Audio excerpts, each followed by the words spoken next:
அனைவருக்கும் வணக்கம். நான் doctor M S. Ushanandhini, Siddha physician, Lotus Women Care Hospitals, PCOS speciality centre, Saibaba colony, Coimbatore, K Nagar, Chennai. இனியவை இந்த நிகழ்ச்சியில் தொடர்ந்து நம்ம பெண்கள் சார்ந்த பல ஆரோக்கிய குறிப்புகளை பார்த்துட்டு வருங்க. அந்த வகையில் இன்னைக்கு நம்ம சொல்லக்கூடியது குடலை சுத்தப்படுத்தக்கூடிய ஒரு 5 பானங்கள் பற்றி தான் பார்க்க போகிறோம். இந்த 5 பானங்களுமே நம்ம குடலை ஆரோக்கியமாக வச்சுக்குது. ஏன் ஒரு விஷயத்தில் நம்ம குடலை ஆரோக்கியமாக வச்சுக்கணும் அப்படின்னு பார்த்தீங்கன்னா, நம்மளுடைய உடலுக்கு பிரதானம்னு நம்ம முன்னோர்கள் சொன்னது சிரசு. ஆனால் அகத்தியர் என்ன சொல்கிறாருன்னா, நம்மளுடைய உடலுக்கு பிரதானம் நம்ம வயிறுன்னு சொல்லக்கூடிய இரைப்பையும் அதில் சார்ந்த குடல் பகுதியும் தான். நம்ம சாப்பிடக்கூடிய உணவில் இருக்கக்கூடிய சத்து பொருட்கள் முழுமையாக உறிஞ்சப்படணும். நம்ம எடுத்துக்கக்கூடிய நோய்களுக்காக, நாட்பட்ட நோய்களுக்காக நம்ம எடுத்துக்கக்கூடிய மருந்துகள் முழுமையாக கிரகிக்கப்படணும், நம்ம ரத்தத்தில் சேரணும். அப்படின்னா முதல்ல நம்ம குடல் ஆரோக்கியமாக இருக்கணும். இல்லைன்னா நம்ம என்னதான் நியூட்ரிஷியஸாக டெலிஷியஸாக சாப்பிட்டா கூட சத்து முழுமையாக கிடைக்கிறதுக்கு வாய்ப்பு இல்லாமல் போயிடும். அப்போ குடல் ஆரோக்கியங்கிறது ரொம்ப ரொம்ப முக்கியம். நம்ம மனசு நிம்மதியாக இருக்கணும், நம்ம உடலும் ஆரோக்கியமாக இருக்கணுங்கும் பொழுது அதுக்கு கண்டிப்பாக குடல் ஆரோக்கியம் முக்கியங்க. அதற்கான 5 பானங்கள் என்னன்னு பார்த்தோன்னா, முதல் பானம் பார்த்தீங்கன்னா வெள்ளரிக்காயும் இஞ்சியும் சேர்ந்த ஒரு பானம். வெள்ளரிக்காயை குட்டி பீசஸாக கட் பண்ணிவிட்டு அது கூட சின்ன துண்டு இஞ்சி போட்டு நல்லா மிக்சியில் அரைச்சிட்டு சால்ட் போட்டு நம்ம ஒரு ஸ்மூதி மாதிரின்னு எடுத்துக்கலாம். சளி பிடிக்கும் அப்படிங்கிறவங்க கொஞ்சமாக பெப்பர் போட்டு எடுத்துக்கலாம். வெள்ளரிக்காயில் அவ்வளவும் நார்ச்சத்து இருக்குது. அப்போ அதனால் சொல்யூபிள் ஃபைபர்ஸ் இருக்கனால ஈஸியாக அவங்களோட மோஷனை பல்காக வெளியே அனுப்புறதுக்கும் குடலை முழுமையாக சுத்தப்படுத்துறதுக்கும் இதில் இருக்கக்கூடிய நார்ச்சத்து சப்போர்ட்டிவாக இருக்கும். அது கூடவே சேர்ந்து உடல் எடை குறைக்கிறதுக்கும் இந்த பானம் ஒரு சப்போர்ட்டிவான ட்ரிங்காக இருக்கும். ரெண்டாவது பார்த்தோம் அப்படின்னு சொன்னால் ஆப்பிள் ஜூஸு. ஆப்பிளில் இருக்கக்கூடிய பெக்டின் அப்படிங்கிற சத்து பொருள் நம்ம குடலில் இருக்கக்கூடிய நல்ல பாக்டீரியாக்களுக்கு உணவாக அமையுது. அதனால் கட் மைக்ரோபயோம் அப்படின்னு சொல்லக்கூடிய குடலில் இருக்கக்கூடிய நல்ல பாக்டீரியாவோட வால்யூமை இன்க்ரீஸ் பண்ணக்கூடிய தன்மை ஆப்பிள் ஜூஸ்க்கு இருக்குது.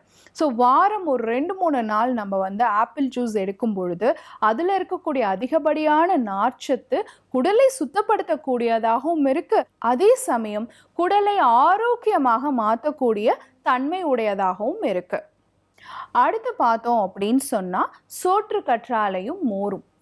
நார்மலாக நம்ம வீட்டில் இருக்கக்கூடிய அந்த சோற்று கற்றாழையோடைய மடல்களை பிழந்து அது உள்ளே இருக்கக்கூடிய சதைப்பற்றை எடுத்து 7 தடவை நல்லபடியாக வாஷ் பண்ணிவிட்டு கூட ஒரு டம்ளர் மோர் சேர்த்து நல்ல மிக்சியில் அடித்து நம்ம மார்னிங் எம்டி ஸ்டொமக்கில் எடுத்துக்கலாம். இந்த மாதிரி வாரம் ஒரு நாள் நம்ம எடுத்துகிட்டே வரும்பொழுது அந்த குடல் புண்ணை ஆற்றக்கூடிய தன்மை உடையதாகவும் இருக்கும்.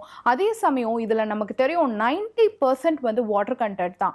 ஸோ குடலை ஈஸியாக சுத்தப்படுத்தக்கூடிய தன்மையும் இதில் நமக்கு கிடைச்சிரும். ஸோ நாட்பட்ட மலச்சிக்கல் இருக்கக்கூடிய அவங்களுக்கு சோற்று கற்றாழை மோரோட சேர்த்து எடுக்கும் பொழுது ஒரு நல்ல தீர்வாக இருக்கும். அது மட்டும் இல்லைங்க, நம்ம குடலினுடைய உள்புற சுவர் இந்த ஐபிஎஸ் மாதிரியான பிரச்சனை இருக்கக்கூடியவங்களுக்கு அரிச்சிரும். அதை மறுபடியும் ரீஜெனரேட் பண்ணி கொடுக்கக்கூடிய தன்மை சோற்று கற்றாழைக்கும் மோருக்கும் ஈஸியாக நமக்கு கிடைக்க வாய்ப்பு இருக்குது.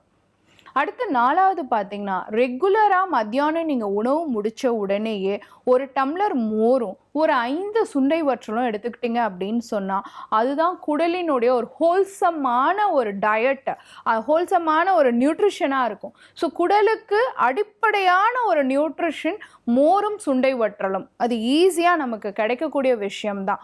மோர் ப்ரோபயாட்டிக்காக வேலை செஞ்சு குடலை ஆரோக்கியப்படுத்தக்கூடியதாகவும், சுண்டை வற்றல் ப்ரீபயாட்டிக்காக வேலை செஞ்சு குடலினுடைய பாக்டீரியாக்களுக்கு உணவாக அமைஞ்சு நல்ல பாக்டீரியாவோட உற்பத்தி அதிகரித்து குடலுடைய ஆரோக்கியத்தையும் மேம்படுத்தி, அதே சமயம் நம்ம சாப்பிட்ட எண்ணெயிலிருந்து அத்தனை பொருட்களும் கடைசியாக நம்ம மோர் குடிக்கும் பொழுது எளிதாக செரிமானம் ஆகிறதுக்கும் சப்போர்ட்டிவாக இருக்கும்.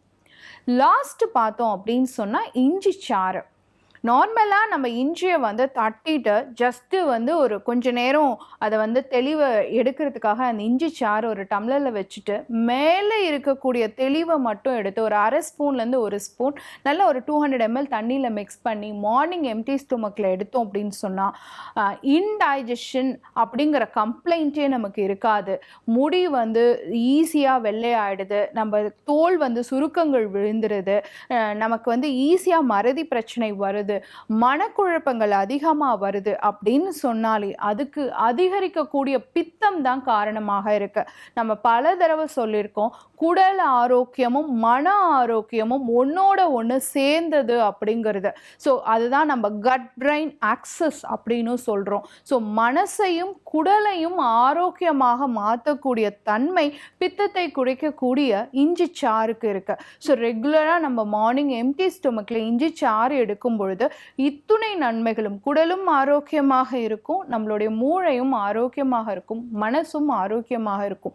ஸோ குடல் ஆரோக்கியம்ங்கிறது எவ்வளோ முக்கியம் அப்படிங்கிறத பற்றியும், அப்படி நம்ம எடுக்கும் பொழுது அந்த குடல் ஆரோக்கியத்தை நம்ம நல்லபடியாக வச்சுக்கிட்டோம், குடலை நம்ம சுத்தமாக வச்சுக்கிட்டோம், மலச்சிக்கல் அப்படிங்கிற ஒரு விஷயம் இல்லை அப்படின்னு சொன்னாலே நம்ம உடல்ல துணை நோய்களுக்கும் அது ஒரு தீர்வாக இருக்கும்.